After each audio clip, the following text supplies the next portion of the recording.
But Jeremy Corbyn had a very different view. He was wrong about that.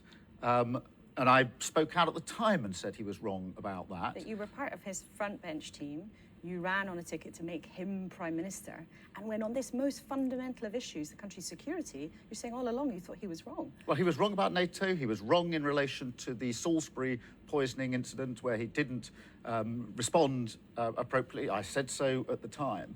But it's very important to me, this is my first chance as leader of the Labour Party to come here to NATO headquarters, to have the meeting with the Secretary-General and to deliver a very important message for our party and for our country, which is that the Labour Party's support for NATO is unshakable. But how did you resolve that in your own time? How did you resolve that then in your own mind at the time? Because you sat alongside somebody whose view you now say was completely wrong on one of the most serious issues. You were campaigning to make Jeremy Corbyn Prime Minister, perfectly legitimate to have done that, but you're telling people now you thought he was wrong all along on defence, the first responsibility of any government to protect its people. Look, Jeremy Corbyn was leader of our party. I was you didn't have to sit on the front bench. Shadow Secretary of State for Brexit. There were huge and difficult challenges and discussions going on Brexit, which I was leading for us on, which are very important at the time that we got that absolutely right.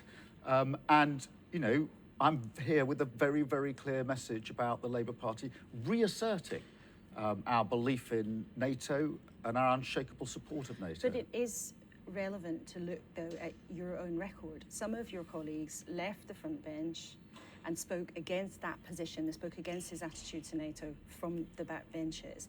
Now, some people watching and some party members, perhaps, might think, well, hang on a minute. You were quite content to have a prominent job in Jeremy Corbyn's team, and then you were quite content in the leadership contest to give party members the impression that you agreed with much of his ethos.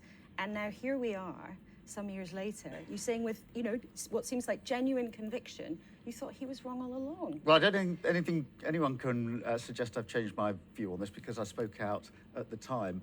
Obviously, I challenged in the shadow cabinet. I spoke out publicly. I thought the right thing to do was to stay in and fight, and I'm now leader of the Labour Party and able to assert and carry a very important message for us today to NATO, to our allies, about our unshakable support of NATO.